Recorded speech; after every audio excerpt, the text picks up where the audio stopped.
If love is a sin, a good perfume is what drives you to commit it. Jean-Paul Galin.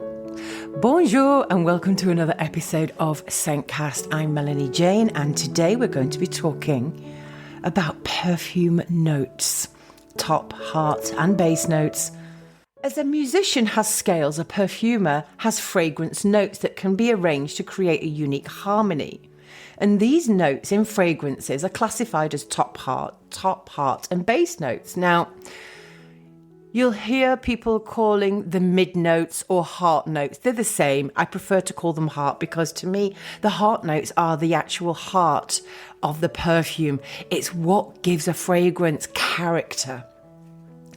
And these notes, the top, heart and base notes, blend together to create a complex and sophisticated fragrance, more than one individual note could on its own. So it's just like a combination of musical notes that create a beautiful melody. In music, a good balance of notes is required to create something that's pleasing to your ear. Likewise, perfumes should please the nose.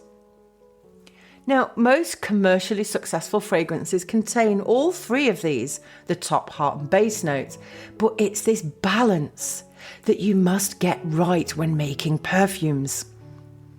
Too many base notes and the scent will be overwhelming and cloying, like a bad date that won't leave. I've had a few of those, my goodness. Oh, that's a story for another time. Oh no, I have to tell you about this one thing though. I went on a date with a guy that I met in a taxi queue. I was quite young and he came to pick me up at my house. And nowadays I wouldn't ever dream of giving a boy my address. But he came to pick me up and we went to the local nightclub in town in Bolton, the Ritzy. And he was so boring and really annoying. And I didn't have the courage to tell him that I didn't like him. So I said I was going to the bathroom and then I went home and grabbed some KFC on my way home. But I ended up walking from the takeaway to my house. So it took me quite a while to get home. And foolish as I was in those days, I used to walk everywhere so I could save money on taxis.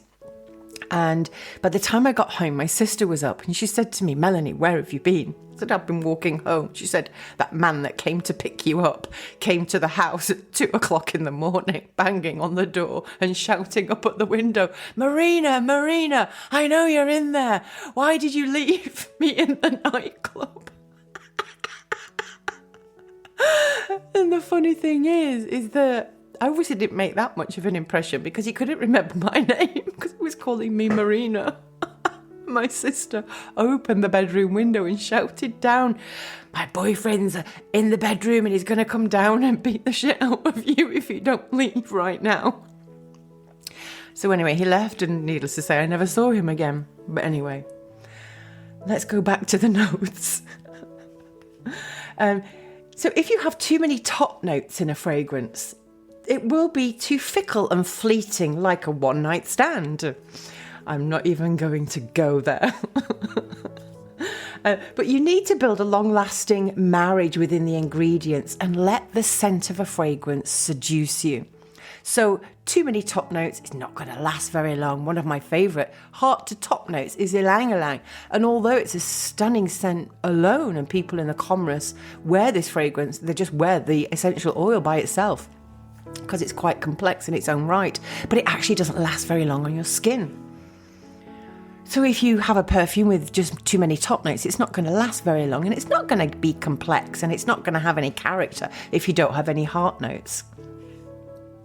But when we're smelling a perfume, there's a misconception in the industry when you talk about, well, top notes is what gives you the impression of a perfume. And when you have this first impression, you're just smelling the top notes and then they fade and then you get the heart notes. So you're just smelling like the rose and the jasmine or the sandalwood perhaps. And then you're going to the base notes, you're smelling the benzoin and the labdanum and the vanilla perhaps. And then that's it. But this isn't true. A scent develops, that is true. When you're smelling a combination of notes. But the scent develops on the skin. So we perceive it differently. Initially, you're going to notice the top notes, but after a few minutes, those top notes will have faded and it will develop a more unique character.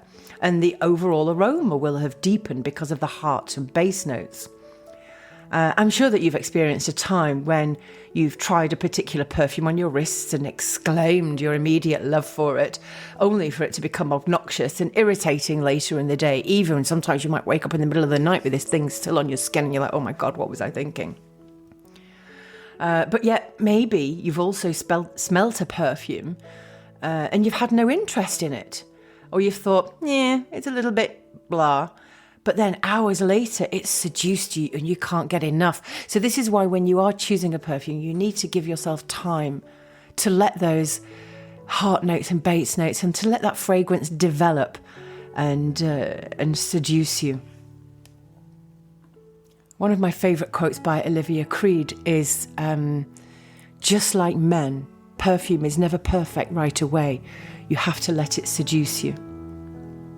So if we look at the way that we're smelling a scent, and I'm going to give you an example of the world of cinema. Your first impression of a perfume is like watching a movie trailer. So you are smelling the top, heart and base notes all at once. But if you imagine this first impression that you get of a fragrance, you immediately know the genre, like a movie trailer.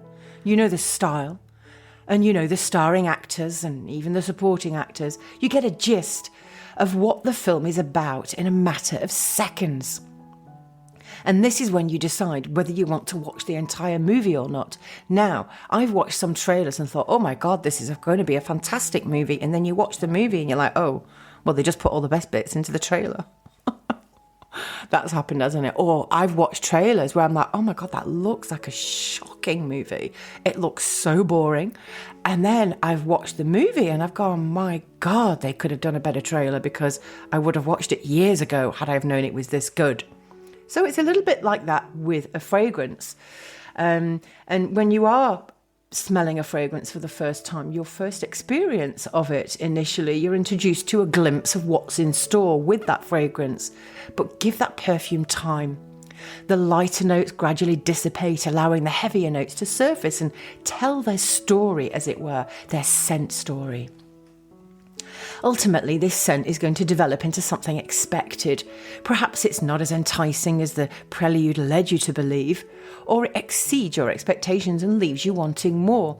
So before you pass judgment on an unfamiliar perfume, perhaps you're in the mood for buying a new scent and, my favourite scent is J'adore by Dior and Chanel No. 5, but often I will gravitate and go, well, let me try something new. Like I did with the Victoria Beckham perfumes. Oh my goodness me. Shocking is an understatement. You can go and watch that video about my review of the Victoria Beckham perfumes on my YouTube channel. I'm not going to dive into that today. But what you need to do with a fragrance is you need to give it time and let it entice you and experience the magic of what is unfolding on your skin. Only then can you make an informed decision about whether it's right for you or not. And you can try this experiment actually. Grab your favourite perfume and set yourself a timer and see for yourself how the perfume changes. You can spray it on a scent strip and write down what's your first impression of that fragrance immediately when you smell it. Now, when you spray a perfume on a scent strip, you need to just give it a second or two. Maybe 3 seconds, let the alcohol evaporate and then smell it. Write down your first impression. And now set a timer for 5 minutes. Smell that same strip after 5 minutes. And note down what you think of it now. Do the same thing again after 20 minutes. And then finally after 1 hour and even then the next day. And write down your impressions and make notes of how it's changed as the top and the heart notes fade and you're experiencing what's known as the dry down, which is what you're left with. And that's why I tell students, please don't just put vanilla as a base note in your fragrance, because at the end of the day, you're just going to smell like a Madeleine, which is a beautiful little cake, yeah, but it's just a vanilla cake, a sponge cake. Nobody wants to smell like that. So you have to have more complex base notes other than vanilla, and you can add things like sandalwood. Cedarwood gives a little peppery note.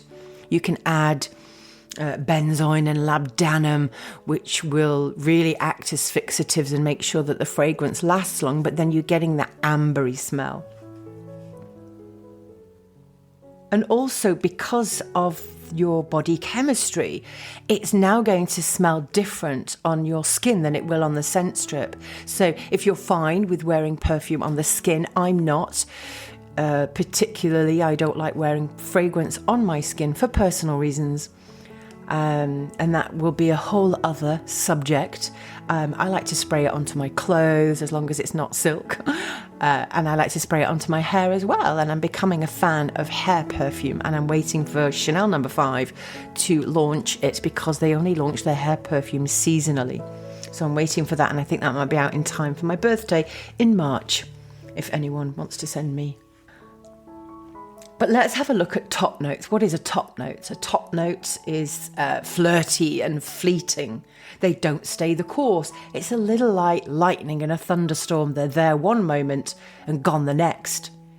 But what's the point then, you might ask, of having top notes if they're going to disappear so quickly? But flirty and fleeting is the point.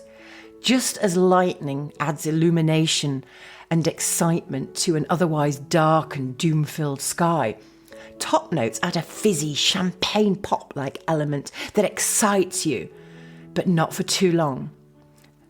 Top notes are a sample of the scent, a prelude to what's coming next. Let the excitement settle, and like a first date, you'll find out quickly if you want another taste. A range of good top notes helps to give a perfume a good first impression, but don't judge it too quickly, because those volatile molecules are very much lighter than obviously the heart and the base notes, and they are the first to disappear. Let's have a look at a typical top note: bergamot essential oil. Now, the best bergamot comes from the bitter orange trees in Calabria in southern Italy, which generates 90% of the world's population of the world's production. Even with a script, I can't get it right.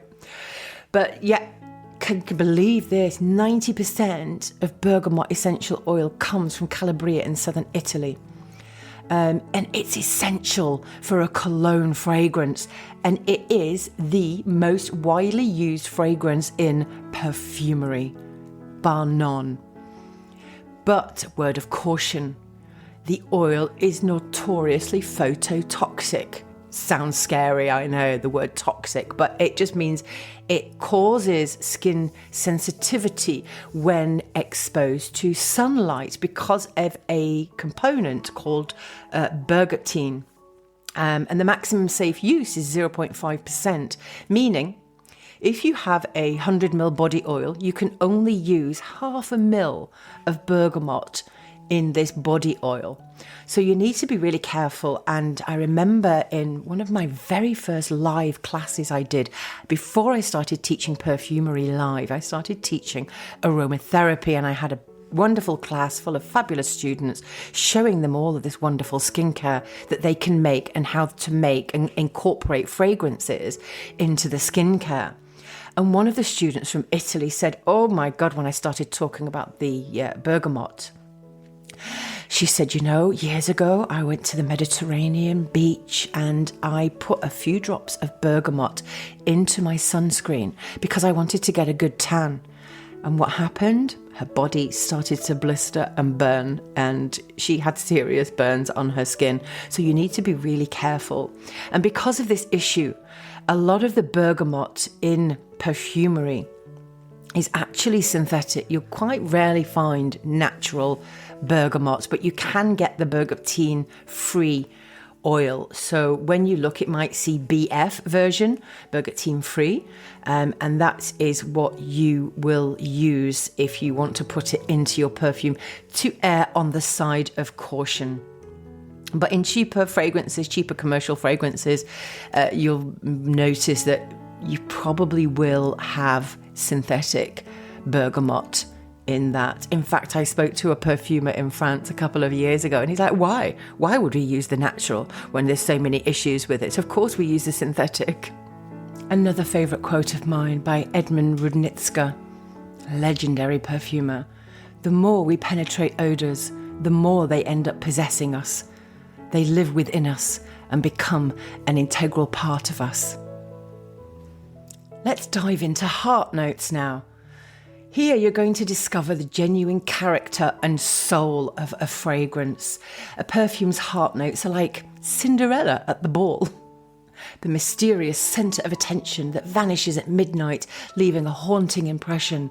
And a perfume without a heart is like Prince Charming holding a single glass slipper and feeling hollow, yearning for the princess who possessed it.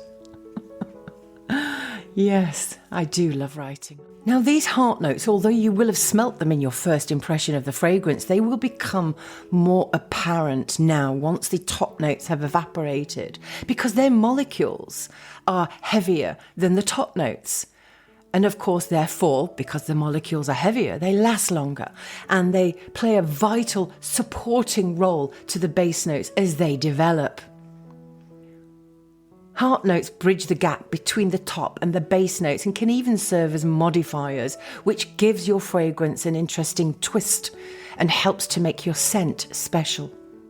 You need to think of them as a sandwich filling. Without that sandwich filling, there's not much point of your sandwich, unless you just want toast, which I do love toast, buttery toast. But if you're having a sandwich, you're going to put something in the middle of it, aren't you? And those are your heart notes, as it were. I do like to refer and have a lot of food references. I love food and I love cooking. And I think even if you just learn the basics of perfumery, understanding the way that we perceive smells, it will actually turn you into a better cook, a better chef. But because heart notes is sandwiched between the top and the base notes, heart notes can sometimes be difficult to detect. And even familiar scents such as rose will take on a really entirely different accord and quite tricky to distinguish because they're mingling with the top notes and with the base notes, and this gives them this prevents them really from having their own individual character. And a perfect example of this is Chanel No. 5. It's absolutely jam-packed full of rose and jasmine and ylang-ylang. Yet other notes, especially the aldehydes, prevent the novice nose from detecting those florals. And if you look at heart notes, most floral oils like jasmine and ylang-ylang, rose, hyacinth, mimosa, etc. Most floral oils are actually heart notes, but some are going to be lighter than others. For instance, rose essential oil is really soft and really light, yet if you get the rose absolute that's been solvent extracted, that's a lot heavier. Things like tuberose as well and jasmine, they are so powerful, especially tuberose. My God, that can be an obnoxious fragrance, especially when used alone. So less is more with the heavier ones like tuberose, because they're so powerful they can knock your socks off if you use too much. And it's because of this powerfulness that is that even a word? It's because of the power of absolutes. And when an oil is solvent extracted, it's immediately called an absolute and not an essential oil. When it's steam distilled, it's called an essential oil. And essential oils tend to be a lot lighter and a lot more volatile than solvent extracted oils, as it were. And if you were to buy rose essential oil and rose absolute, there is a stark difference between both of them, and you can use them together to create different facets, to create the whole facet of the rose that you're smelling. And I love rose absolute. It's a dark red colour and it smells quite boozy, almost like a fine cognac. And what's great about absolutes is they will last longer than the steam distilled version. For instance, you can also get lavender absolute, which I'm going to talk about lavender right now. But you can get lavender absolute, which is a heart note. And you can get lavender essential oil. Now, the essential oil is used traditionally in aromatherapy. You won't find aromatherapists using the absolute, mostly because it's been solvent extracted. And when you're having a full body massage, although it might be parts per million of this solvent that they're using that might be left in the final product, we do, as aromatherapists, tend to err on the side of caution and use the essential oil. Now, if you ever go to Provence, you must go to the little village of Salt. Is it a village? Is it a city? I'm not sure, but they have the most exquisite lavender fields, and the French boast that they have the finest lavender in the world. The Bulgarians, of course, will argue with them, and even the Welsh and English will say that their lavender is the best. And it's all to do with the soil and the conditions, the growing conditions, the environment, and also the altitude of it. But if you look at lavender from Provence, 60,000 kilograms of lavender oil is produced annually in Provence alone. Now, why do we talk about kilograms and not milliliters in perfumery? The simple reason is because during shipping, liquid changes, the volume of a liquid actually changes. So by the time you get it, it might not be the same in milliliters, but the weight doesn't change. So if you're buying 1 kg of lavender essential oil, when it arrives, even by air freight, to your door, it still will weigh 1 kg. So there, a little tidbit for you. But err on the side of caution when you're buying it, because more lavender essential oil exists in the world than can ever be produced. So this gives you an indication as to how much fake fragrance oils are out there on the shelves. So choose your lavender wisely. Buy it from a reputable source. Look for the term pure essential oil. If it says fragrance oil or perfume or parfum or, scent, stay away from it. It has to say pure essential oil. And it will always have the Latin name on it. For instance, the Latin name for lavender is Lavandula angustifolia. Lavandula angustifolia.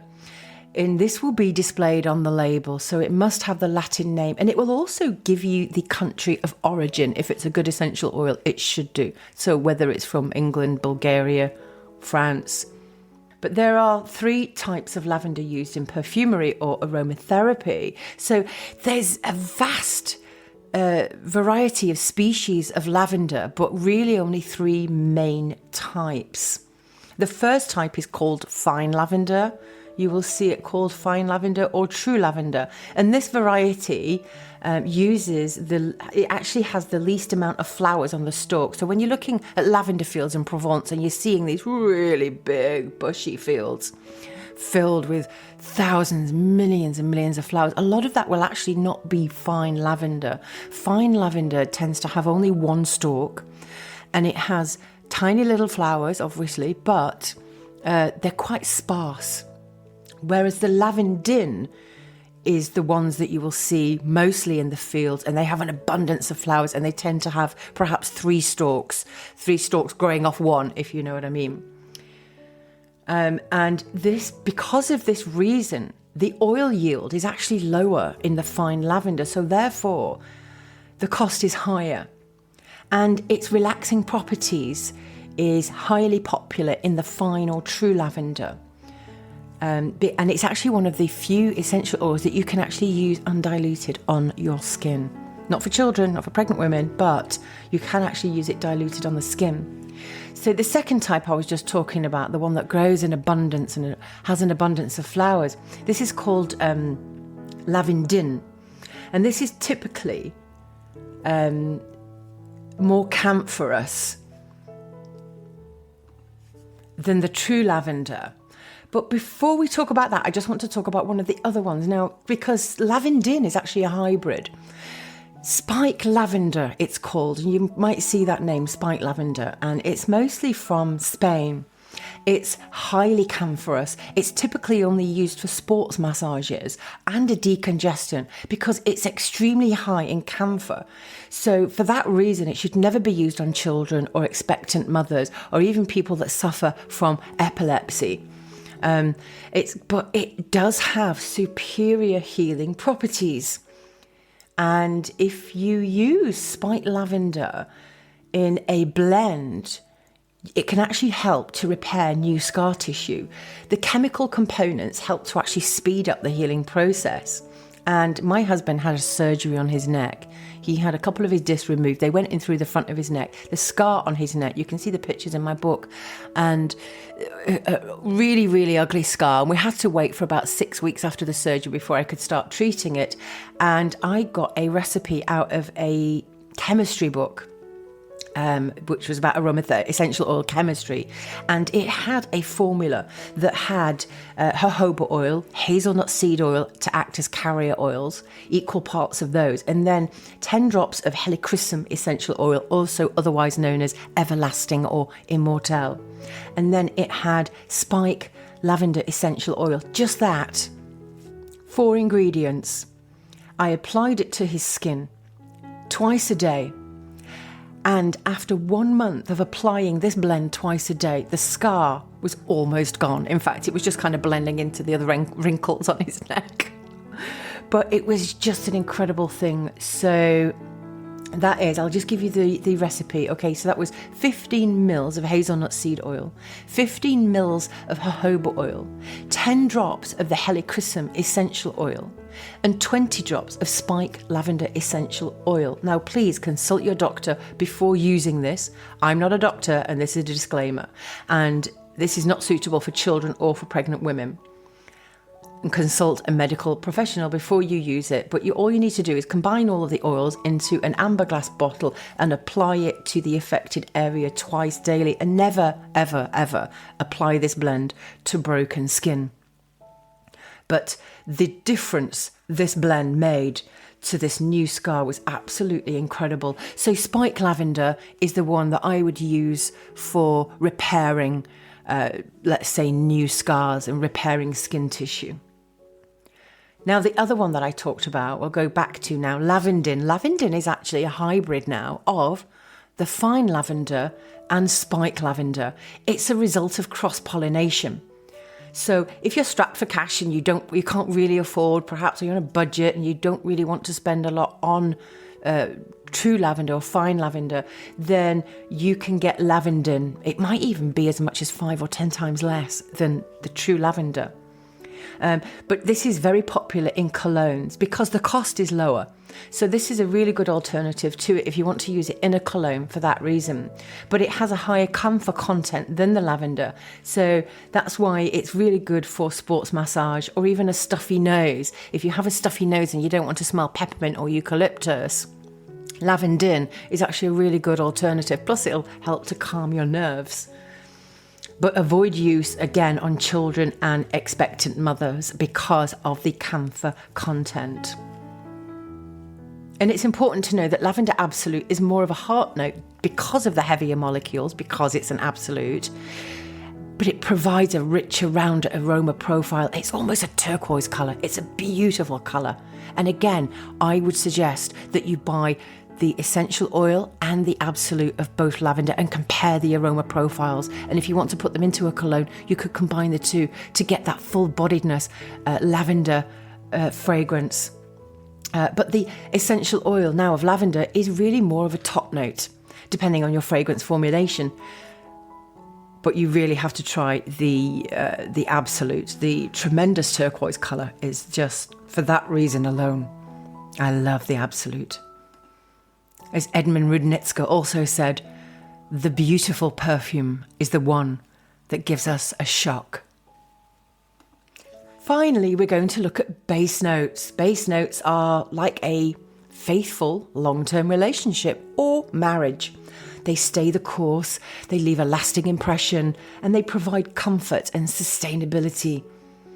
Base notes such as vanilla, oud, sandalwood and patchouli have heavier molecules with real staying power. In any blend, these are the scents that linger the longest. We often associate base notes with the past. Using ones that remind you of positive life experiences will leave more than just a lasting impression on your skin. So now your perfume has just become more personal. And that's where the psychology of scent comes in. what could be better, really, than having a signature scent with a feel-good factor? So if you have any negative connotations with base oils, perhaps vanilla, then I suggest not using it in a fragrance, because that is not going to give you a feel-good factor.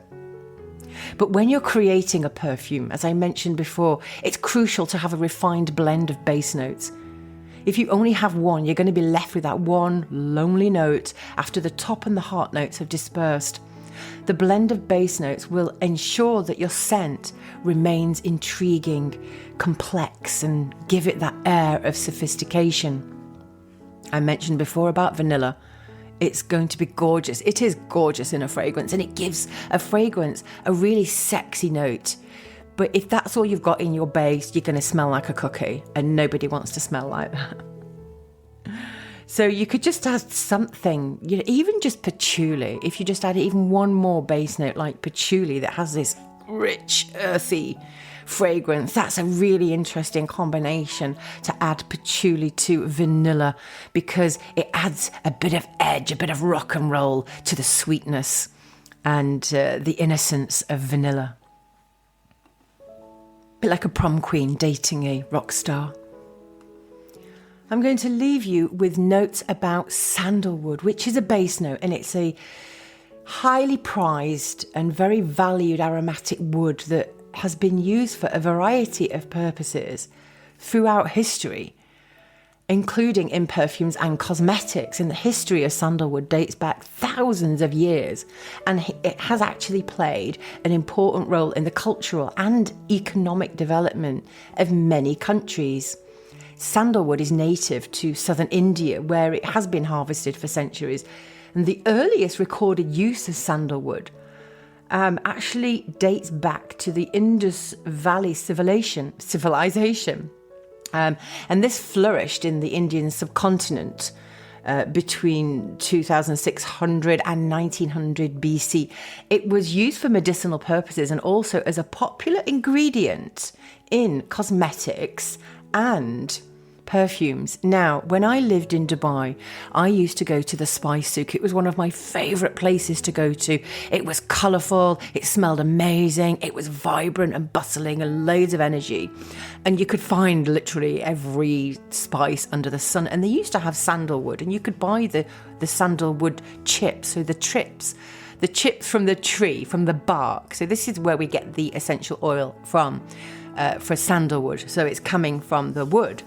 And you can buy the wood chips because it's traditional in the Middle East to burn them and create this aromatic, incredible fragrance in the home.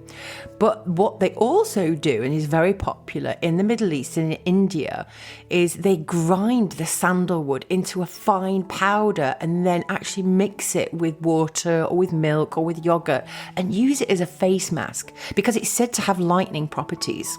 So perhaps if you have pigmentation on your skin, you could try a little sandalwood face mask, but turmeric as well. It will make your face orange, so please don't put it on before a date night or a business meeting. Use it a couple of days before. But turmeric also is a very powerful spice for lightening the skin if you have pigmentation, but it will turn your face, a darker shade of yellow. But don't worry, it will wear off eventually. After a few hours or a day. But I love using the turmeric. But I think if you have a combination of turmeric and sandalwood, I think that would make a really interesting face mask. But in ancient India, sandalwood was even considered a sacred wood, and it was used in religious ceremonies and rituals. And the wood was believed to have healing properties and was used to create incense and other spiritual offerings. Even the ancient Egyptians used to import it from India, and they would use it in embalming and in their perfumes as well, but also in the embalming process. And the Greeks and the Romans as well, they all used to use sandalwood in perfumes, and it became very popular during the Middle Ages in Europe. But unfortunately now, because of the demand and how the demand for sandalwood continued to grow over the centuries, this actually led to overexploitation and deforestation of sandalwood forests in many parts of the world. And in response to this, various countries implemented regulations and restrictions on sandalwood and on the harvesting and the trade of sandalwood. In fact, there's one supplier that I contacted in India, and it's the same with rosewood as well. Rosewood is like almost extinct because they're not managing the plantations of the trees, just tearing them down and making wood and not like replanting the trees. So it's such a shame that this is happening, but it's actually illegal to export sandalwood oil from India. It's illegal for a lot of people to actually do this. So this supplier would actually call it something else, and he would put a different name on the label and on the invoice because he wasn't allowed to export the sandalwood oil. But now they're actually growing them successfully and managing the sandalwood plantations in Australia. But so many perfumers do not like the fragrance of the Australian version. They believe that the East Indian oil can never be replaced. And buying just 1 kg of essential oil will set you back at least $2,500 if you're buying this from Australia. And only the finest and the more expensive perfumes will actually contain pure sandalwood because of the high cost. Sandalore, you can get a synthetic alternative. And I think it was Givaudan. Sandalore was actually developed and trademarked by Givaudan, one of the big 5 perfume houses. And it's a popular synthetic alternative if you're not overly concerned about natural perfumes, and it actually costs a staggering 22 times less than the natural oil. But if you want an alternative that is natural and isn't illegal to export, you can look at an alternative which is from West India, not in the East, in the West, and it's a much less expensive option used in fragrance formulations, and it's called Amyris, Amyris, Amyris, and it has a similar smell. It certainly doesn't smell as good as sandalwood, but it could be a nice alternative for you if you are making natural fragrances and synthetics are not an option for you and you can't get your hands on sandalwood. So yes, have a look at Amyris. It's actually known as West Indian sandalwood, but on the bottle you will actually see the name Amyris. As Isabel Ramsey Blackstone once said, perfumery is a symphony. It has a beginning, middle, and an end. And that quote brings us to the end of this podcast today.